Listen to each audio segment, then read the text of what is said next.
Okay, we're on. We're on. Welcome to Tuesday Down Under, which I have changed to Tuesdown Under. Dude, I stopped Professional. that music so fast. I was trying to fade it down, and it just went. Now we are on, right? People can hear us Yeah, I know. That's because that's been an issue. Yesterday when we were on, for some reason at the start of our episodes, there was no sound, and then we didn't change anything, and the sound came back on. So actually, that might be important about playing the music then, because then that guarantees that we have sound. So there you go. Okay. that's a good point. That's a good point. Anyway, my name is Ultra David. This is James Chen. How's everybody going? Today we have a few topics that we want to talk about. We're going to start things off with Shadowloo Showdown. Actually, should we start off with a certain Reddit thread? Clear the air up a little. Oh, this whole nonsense that I... So, all right. Last time we were on, last Tuesday's show, I brought up a Reddit thread that I had seen. Just out of the blue, I just was browsing Reddit, and I saw a thread that had something like, what's going on between James and David? Like, what happened? And it seems like they're not getting along or some crap. Is the Who knows? romance Is over? the romance dead? Yeah. That's what it was. That's what it was. And it was just totally out of the blue. Obviously, that was not the case. But we thought it would be funny to then play that up on our show, and it turns out that some overly gullible people believed us. No, it was because we're such amazing actors. Clearly. Clearly. Move over Oliver, move over Andrew, all the FGC actors. It's us now. It's our time. We're the It's our best. time. We're the best. Absolutely. So, I mean, I thought that we were not that great. Dude, I think we were even purposely trying to act badly Yeah. to make it obvious that we were not actually being... But, I mean, we've gotten some, like, nice messages from people who I feel bad about duping. Like, Yeah, you know, so They're like, are you guys okay? Whatever's going on, I hope it's all right. People were talking about it at Wednesday Night Fights last week. And it was funny, too, because you were on commentary. Well, I was on commentary, but then I left and you jumped on commentary. And then you left and I jumped on commentary. So it was like we weren't at the same time. Well, So, also, I was still playing it up You're right. at Wednesday night. You know, I was still... Whenever you would leave, I'd be like, oh, finally. You know, yeah, that, exactly. That kind of thing. Anyway, nothing's going on. To the few people who thought that we were not joking, we were joking. So, I don't know how anybody believed otherwise. Yeah, I mean, some people are actually saying that it was very believable and our acting was fantastic. Oh, those are nice people, but I don't believe that. Oh man. I mean, look, I've had a few acting gigs here and there, and they do not go well. All right, that's not my forte. Oh my god, that's funny. Anyway, Dude, like some people are sitting here saying, like, Still? I believed it. Yeah, I'm sorry, guys. So. yeah. Oh man. How do I have different facial hair every week? Believe it or not, an entire week in time passes every week. And so during that time, I can grow some facial hair. You know the best thing about it is during a week, if I wait a week, like I just have like this little sad mustache and a sad beard that's like barely, I cannot grow hair anywhere around here. So Yeah, it happens. It happens. Anyway, let's talk about stuff. Sure. Like I said, we want to talk about Shadowloo Showdown. Want to also talk about a conversation that Haunts brought up yesterday about innovation in tournament streaming. Talk about Killer Instinct. We'll talk about maybe if we get to a Domination 101 update, interview, all sorts of good stuff. But like I said, we'll start with Shadowloo Showdown, which was just this last weekend. Ceasefire tells me to grow my beard out and stuff. Trust me, you've seen it. But like when I look like I have the mustache and the beard, that's about a week. Like that's the most I can get. You guys have seen it. Just go through some of the archives and you'll see it. That's literally the best that I can do. But anyways, go ahead. Just going to bring up Shadowloo Showdown. It was in Australia this past weekend. Lots of great players were there from Australia, from East Asia, from North America.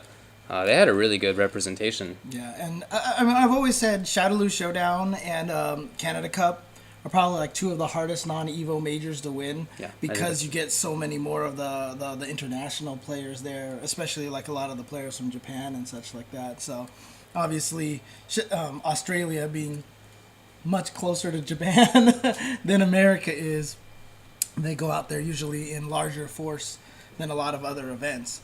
So, but yeah, Street Fighter was actually a Capcom Cup qualifier. That's right.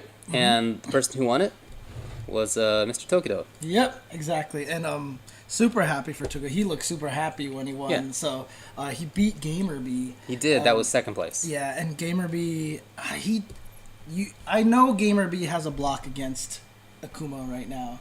for sure. Because he switches. Like, I don't even think Adon's bad against Akuma, but he switches to Yun every single time, and it just didn't pay off for him. So I think Yun is a great choice. I think Yun does great, better than almost anybody against Akuma. And I feel like if he keeps working on that character... Yeah. I wonder, though, how often he uses that character in non-Akuma matchups. Right. Now, if you use a character only in one particular matchup, your ability to adapt with that character is not going to be as good as if you have, the ability to and the experience playing that character in many matchups, even matchups maybe that Yun doesn't win. But just to kind of understand it, whenever I see him play it, I kind of wonder about that, like how familiar he is really with some of Yun's tools. Because sometimes Tokido or whoever the Akuma is will do things that are a little bit unusual, and his ability to adapt doesn't seem like it's as strong as if he were playing Adon. Right. Yeah, for sure. I mean, you'd be surprised how much you learn from playing other matchups. I mean, it's just like we always talk about playing other games, and you can learn things like that. Playing other characters, playing other matchups. Yeah. Playing against other people and playing as other people. You learn all sorts of just weird, subtle things that you don't realize that can get you out of a lot of bad situations. Seth talked about this in his interview with Pat the Flip on Shoryuken, that, and I've mentioned this a lot too, is like a lot of the times, really what makes a lot of the top players better than everybody else is because they've been in every situation before. So you can't throw them off their game. Every situation is familiar. They always already have a set reaction for it. And if you only play Yun against Akuma and then Tokido throws something you haven't seen before, it's hard to adjust. So first place, like I said, was Tokido. Second place was Gamer B. Uryo with Sakura and Sea Viper he went one time that I saw. Got third place, Luffy with Rose. So Europe was there too. I forgot to mention that. Rose, that terrible character. Oh, she's going to be so good in Ultra. Picking a buffer too much. Snake Eyes from the US got fifth with Geef. Good stuff. Mago from Japan with Faye. Shen from Singapore with Gen. And then Shungoku Neurosis with Bison. Yeah, don't forget Snake Eyes was the qualifier from the Super Arcade tournament. That's right. Ninth was Y with Cammy. Then Toxie with Akuma. Sai with Rufus, Chuan with Guile, Gact with Faye, Gamble Boxer with Boxer, and then I don't know, because it's not in this results list, unfortunately. Yep. So, I mean, anything in particular that stuck out to you besides the Tokido Gamer V match that we talked about? Yeah, I'm always really impressed about Luffy, about how he plays with Rose. His play is always amazing. His spacing is one of the best. His frame traps are some of the best. I do think that character is pretty good. Just a mid-tier character, not anything super special, but he plays her in a way that he consistently finishes in these top-tier tournaments. Yes. In the top 8, in the top 5. It's always a big threat for that. Yeah, I consider Luffy and Filipino Man the Justin and Ricky of their character, because I don't even really think Rose is... Like, I think she might be somewhere around Rufus level. Like, I would consider them kind of similar, right? Maybe so. And you just have these players who just do way better with them than everyone thinks that you should. You know what I mean? Like, honestly, people don't think of Rufus as a bad character. But if you imagine right now, if Justin and Ricky were not playing Rufus, Rufus would be considered bottom 5 right now. I mean, let's not go crazy, but he wouldn't be showing up in top 8s very often, that's for sure. But they wouldn't consider him a good character because nobody uses him, and nobody does well with him except for those two characters, and maybe Brent, right? And Brent, but that's only. I mean, there are a few, but here and there, it's a rarity. I'm always impressed by Snake Eyes and his ability to play with Geef, all the way up to the very top. I still think that he's the best Zangief player in the world. Then of course Shen, Gen, and Shingoku Neurosis. God, I just want him to win a major. Look, I just don't think that's going to happen with Dictator. I think Dictator has always been good in this series, but he's just not the kind of like overbearing kind of character. He's not overly defensive. He's not overly offensive. His mid-range game isn't as dangerous as it is for a character like Ryu, who has won stuff. Right. It's just like he's a good character. He can handle situations, but I don't see him winning a major. See, it's weird. And it's funny, too, because I felt like he was always kind of in that position as Zangief, right? They were always both really good. But then Snake Eyes won that LA qualifier for the 25th anniversary. And since then, he's just been on a tear. So but Bison, he's like never been bad. He's always been good character, just not strong enough. And so it's just like through 5 years now, the poor guy has not won a major. So I don't think it's gonna happen. It's been close a couple of times. It's been close. Shingoku no Neurosis was one. Dogura, and Happy Medicine have all had their their close encounters with that. And it's always funny too, because even like a lot of the best Bison players, like we don't see Andy OCR play much anymore. Yeah. Hugo 101 doesn't use Bison as much anymore. Right. You know, it's really interesting. I think that makes total sense. No Cammy got in top 8. Cammy was ninth place. Ninth place, yeah. Only Akuma in top 8 was Tokido, so Tokido, what are you going to do? Sakura, again with a top 3 placing in at Mad Catz Unveiled. Was it Juso? I forget what that dude's name was. Juso, yeah. Yeah, with Sakura also got top 3. With the amazing Juso Haitani match, dude. Yeah, So good. that character is really good. I'm glad that it's kind of coming out of its shell. El Trouble, actually it was Spider Carnage who says that, and El Trouble both said that they think Snake Eyes is the best Geef in the world, and I just don't even think that there's any question about that. He is definitely the best Geef in the world. I think. Yeah. I've thought so for... I remember saying that at SF25, which was more than half a year ago at this point. Right. So he's been there. Obviously Van Geef made 3rd place at that tournament, right? So it was still the SoCal qualifier, but then at the Oh, finals, that's right. At the finals, he was the best placing American there. Yeah, you're right. So he is a good player. Yeah. I feel like his only competition is probably Itabashi Zangief, but he doesn't really travel that often. Mm-hmm. And when he does well. But it may be hard to get that much of a comparison between the two because of that reason.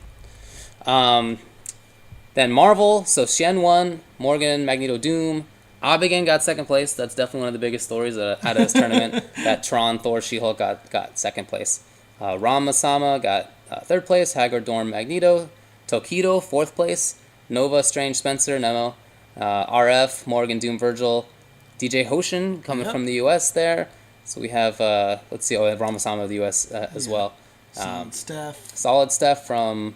Australia with Kusoru's old team, and Baxter with Magneto, Spencer, Doom. That was your top 8. Mm-hmm. Clockwork, Ant-Man, 9th place. Camberco, out there. And then we have a bunch of unknowns in this Event Hub's results list. Yeah, I know Clockwork, after he got eliminated, he tweeted, he was just like, I don't know, like, I'm sorry guys, I just couldn't get into it or something. So, I was looking for Clockwork to do really well in this tournament. I was expecting him to place very big, and it's sad to see that he didn't quite make it there. So it's nice though that he's traveling.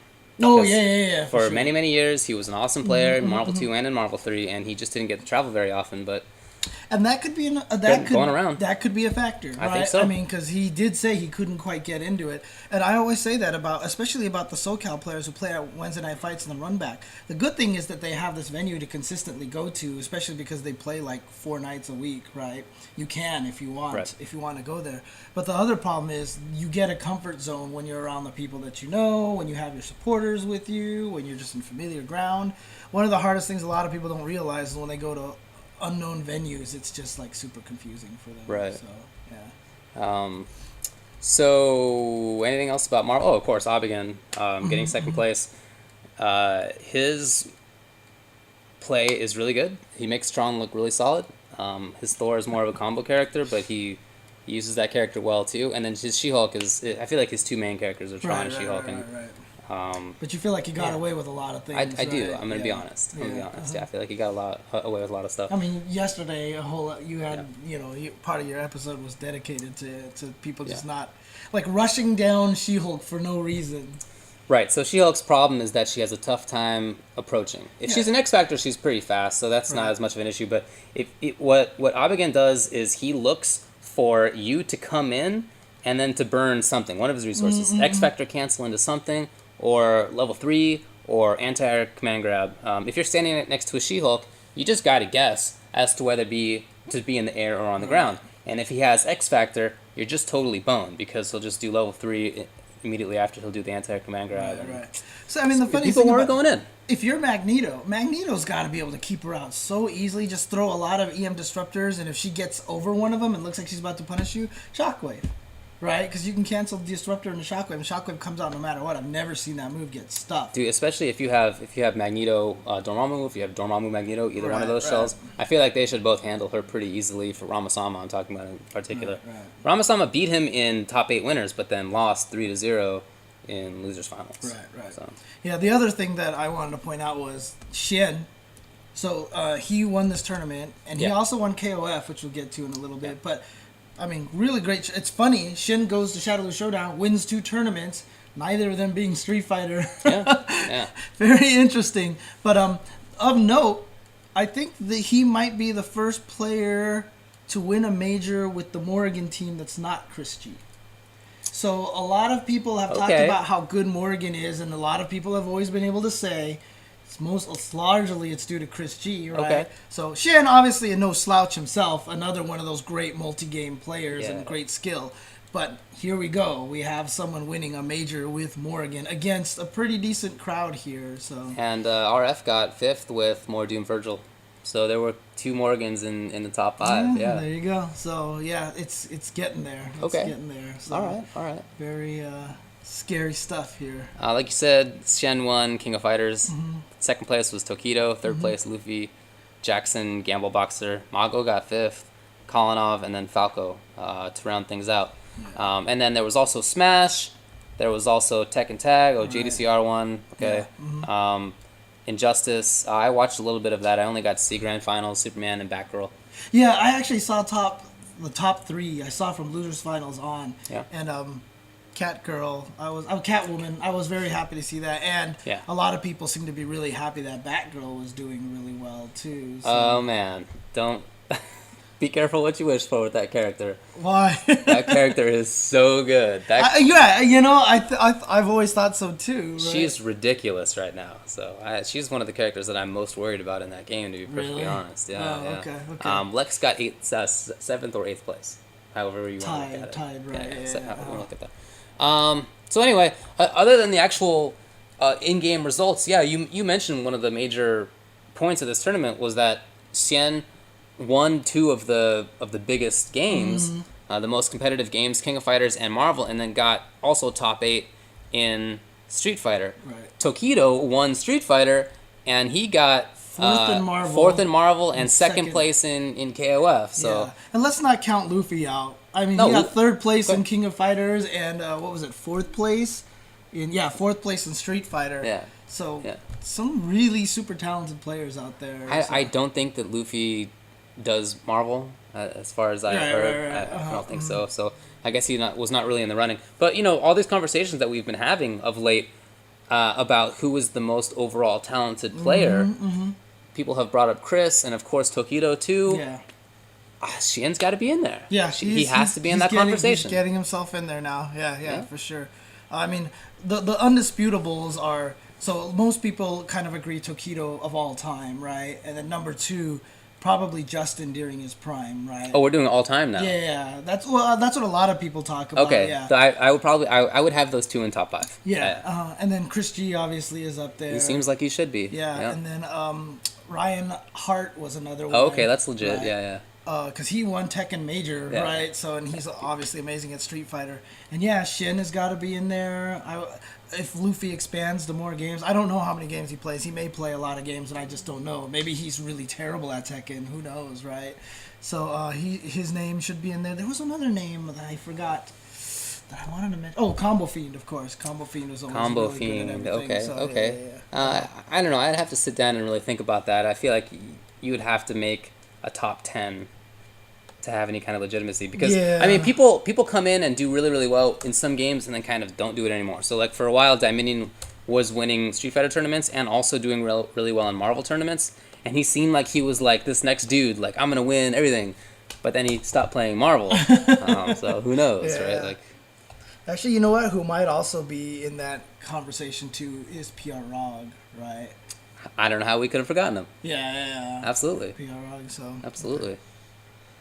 Anyway, so that was Shadowloo Showdown. It was a great stream. Thanks to those guys for putting it on. What did you think about the layout, the stream layout that they had? You know what I'm talking about? Oh, yeah. When you saw it, I don't know if you guys didn't watch it. They had it arranged so that there were graphics on screen that looked like they were 2 monitors and then a laptop kind of sitting askance. Yeah. And they had the game feed on one laptop. Or one monitor, the crowd shot on another monitor, and then the commentators on the laptop, kind of again like a little bit at an angle. It was a really cool idea, I thought. It was kind of interesting because like I saw it and I was like, this is kind of neat. And I saw some people mention the stream looked really good. Then I saw a few people on Twitter like, this is really tacky looking. Yeah? I don't like this. Oh, okay. Yeah. I was like, huh, interesting. Okay. So, I mean, I thought it was creative. I thought it was really cool. So. Definitely creative. Yeah. So. Yeah.